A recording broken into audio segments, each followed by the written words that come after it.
आज का वीडियो बनाना मेरे लिए ऑलमोस्ट इम्पॉसिबल था, बट लेट मी ट्राई। आज एक ऐसे महाराजा की कहानी बतानी है जो कभी युद्ध के मैदान में हारे नहीं, लेकिन फिर भी इतिहास से हार गए। छत्रपति संभाजी महाराज, छत्रपति शिवाजी महाराज के पहले बेटे और मराठा साम्राज्य के दूसरे छत्रपति। आज उनका जन्मदिन है और आज मुझे आप तक एक ऐसी कहानी पहुंचानी है जो मैं कितनी भी बार सुन लूं, हर बार इमोशनल हो जाता हूं। आज के वीडियो में कोई ग्रेट विजुअल्स नहीं है, कोई ग्रेट एडिटिंग नहीं है तो बस एक ग्रेट कहानी। आज हम जिस भारत को जानते हैं उसे एक आइडेंटिटी देने में छत्रपति शिवाजी महाराज के साथ साथ छत्रपति संभाजी महाराज का भी एक अमूल्य योगदान रहा है। तो आपसे ये रिक्वेस्ट है कि ये वीडियो एंड तक देखिए और अगर आपको लगता है कि ये कहानी और लोगों तक पहुंचनी चाहिए तो इस वीडियो को ज्यादा से ज्यादा शेयर कीजिए। छत्रपति संभाजी महाराज की कहानी की शुरुआत एक ट्रेजेडी से हुई। वो सिर्फ 2 साल के थे जब उनकी माँ गुजर गई और उनके पिता कोई आम पिता नहीं थे। ऐसे सिचुएशन में उनकी दादी ने, जिजामा ने उन्हें संभाला और बड़ा किया। एक वॉरियर लड़ाई सिर्फ शक्ति से नहीं बुद्धि से भी जीतता है, ये संभाजी महाराज को बचपन से ही सिखाया गया। संस्कृत के साथ साथ संभाजी महाराज 13 भाषाएं जानते थे, पोर्तुगीज भाषा भी जानते थे, जिससे गोवा में पोर्तुगीज कॉलोनाइजर्स से लड़ने में उन्हें फ्यूचर में हेल्प हुई। बचपन से ही इम्पॉसिबल काम करना संभाजी महाराज जानते थे। वो सिर्फ 9 साल के थे जब औरंगजेब ने छत्रपति शिवाजी महाराज की तरफ एक दोस्ती का हाथ बढ़ाया। सच में नहीं, सिर्फ नाटक किया और उनके साथ साथ संभाजी को भी आगरा में बुलाया और उन्हें जेल में डाल दिया। कोई और होता तो डर जाता, अपनी जान को अपने पिता के सपने से ऊपर समझता, लेकिन छत्रपति संभाजी अलग थे। गिव अप करना कभी जानते ही नहीं थे और जिनके इरादे पत्थर से भी मजबूत होते हैं उन्हें कैद रखने की दीवारें कभी बनी नहीं। और एक 9 साल का बच्चा और उसके पिता औरंगजेब के लाखों सैनिकों के नाक के नीचे से बाहर निकले। वो सिर्फ 10 साल के थे जब वो आमेर के महाराजा के पास ये सीखने के लिए गए कि शासन कैसे करते हैं। 10 साल की उम्र में ही उन्होंने दूसरे राजाओं को जोड़ना शुरू कर दिया था। वो सिर्फ 19 साल के थे जब रायगढ़ में इकोनॉमिक और एडमिनिस्ट्रेटिव डिसीजंस लेने लगे। वो सिर्फ 23 साल के थे जब छत्रपति शिवाजी महाराज गुजर गए। अक्सर हम सुनते हैं कि एक महान राजा गुजर जाने के बाद उनका राज्य भी बिखर जाता है, लेकिन संभाजी राजे ने ये होने नहीं दिया। डिसीजंस को इमोशनली नहीं, रैशनली लेने का फैसला किया। स्वराज्य के लिए फॉरेन रूलर्स का जाना भी जरूरी है और एक इंडिपेंडेंट इकोनॉमिक सिस्टम का आना भी जरूरी है, ये संभाजी महाराज जानते थे। महाराष्ट्र के औरंगाबाद में औरंगजेब का एक फोर्ट हुआ करता था जहां का खजाना पूरे मराठा साम्राज्य को सस्टेन करने के लिए काफी था। इसी आइडिया के साथ एक 23 साल के युवा ने मुगल बादशाह को हराया। एक बार नहीं, बार-बार, लगातार 20,000 की छोटी सी सेना के साथ 8 लाख मुगलों का सामना किया। जब औरंगजेब ने पोर्तुगीज नेवी की मदद लेनी चाहिए तब संभाजी महाराज ने उनको भी धूल चटाई। उन्होंने मुगलों को इतना परेशान कर दिया कि उनका फोकस नॉर्थ से हटने लगा और राजस्थान, पंजाब, बुंदेलखंड जैसी जगहों पर फिर से भारतीय साम्राज्य उभरने लगे। And this was his contribution,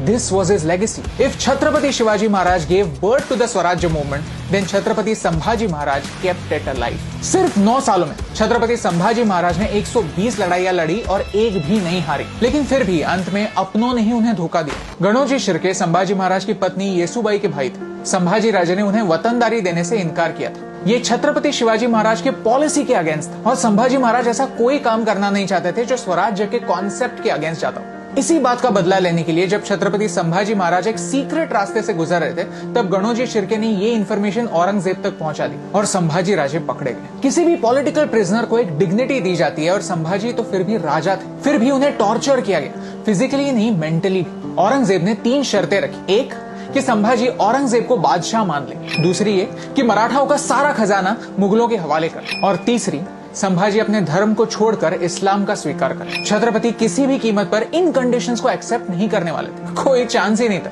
क्योंकि इन्हें एक्सेप्ट करना स्वराज्य को धोखा देने जैसा था। देखिए, अगला पार्ट सब लोगों की बस की बात नहीं है, तो अगर आप टॉर्चर के डिटेल्स को स्किप करना चाहते हैं तो यहाँ तक स्किप कीजिए। संभाजी महाराज को ऊंट पर उल्टा लटकाकर पूरे राज्य में घुमाया गया। लोगों को उन पर पत्थर मारने के लिए उकसाया गया, यहाँ तक उन पर पेशाब भी करने के लिए कहा गया। प्रिजन में 40 दिनों के लिए लगातार उन्हें टॉर्चर किया गया। एक एक करके उनके नाखून निकाले गए, उनके आंखों में मिर्ची डाली गई, औजारों के जरिए उनकी स्किन निकाली गई। लोहे की सलियां देखिए, ऐसे सलियों को गर्म करके लाल किया गया और उनके आंखों में घुसाकर उन्हें अंधा कर दिया गया। हर रोज पूछा गया कि क्या शर्तें मंजूर हैं, लेकिन हमारी छत्रपति का जवाब हमेशा सेम था, नहीं। एक एक करके उनकी उंगलियां काट दी गई, उनके हाथ पैर तोड़ दिए गए, यहाँ तक उनकी जबान भी काट दी गई, लेकिन फिर भी उनका जवाब नहीं बदला।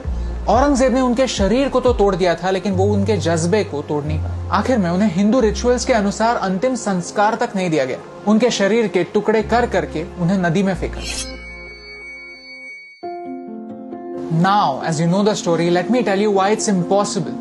to make a video. Let me tell you the real reason. Aurangzeb ने संभाजी महाराज के साथ जो किया वो क्रूअल था, लेकिन कितने लोग हैं जो ये एक्सेप्ट करने के लिए रेडी है? कितने लोग हैं जो औरंगजेब को a product of his time कहकर जस्टिफाई करते हैं, किताबें लिखते हैं, सेलिब्रेट करते हैं? और कितने लोग हैं जो छत्रपति संभाजी महाराज के कॉन्ट्रीब्यूशन को जानते हैं? हमारे चैनल पर मैं धर्म की बातें करना पसंद नहीं करता, लेकिन छत्रपति संभाजी महाराज सिर्फ धर्म को नहीं, अपने स्वराज्य के आइडिया को प्रोटेक्ट कर रहे थे, अपने पिता की मेमोरी को प्रोटेक्ट कर रहे थे। और ये सच है, और ये सच कहने में मुझे कोई डर नहीं। ये है हमारा देश, मौर्य और गुप्त साम्राज्य के समय। लेकिन फिर हमारी आइडेंटिटी कहीं पर खो गई। फिर आया अहोम साम्राज्य, जिन्होंने असम में हमारी आइडेंटिटी को प्रोटेक्ट किया। फिर आए चोलास और पांड्यास, जिन्होंने हमारे कल्चर को दूसरे देशों में बढ़ाया। और फिर आए मराठा राजे, जिन्होंने भारत को फिर से एक मौका दिया, स्वराज्य का सपना दिखाया। 70 साल पहले तो ब्रिटिश थे, राइट? उनके पास एक रीजन था हमारा इतिहास हमसे छुपाने के लिए। लेकिन आज तो हम आजाद है, राइट? आज हमारे पास क्या रीजन है ये कहानियां हमारे नए जनरेशन से छुपाने के लिए?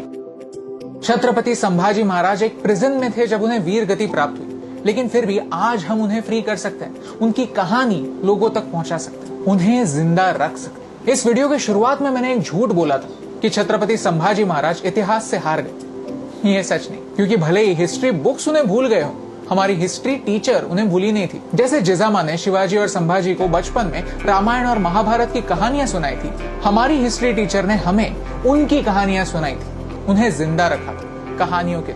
अब मेरा आपसे एक सवाल है कि कब तक हम उनकी ब्रेवरी को छुपाने के बहाने ढूंढते रहेंगे? कब तक हम उनके सच को एक प्रिजन में दबा कर रखें? कब तक हम भारत के राजाओं के कंट्रीब्यूशन को अनदेखा करते रहेंगे? ऐसी कई कहानियां हैं जो मुझे आप तक पहुंचानी है। हमें हमारे इस मिशन में हेल्प कीजिए, क्योंकि छत्रपति संभाजी महाराज के सैक्रिफाइस को याद रखना स्वराज्य की वैल्यू को याद रखने जैसा, और ये सिंपल सी बात आप तक पहुंचाने से मुझे फर्क पड़ता है।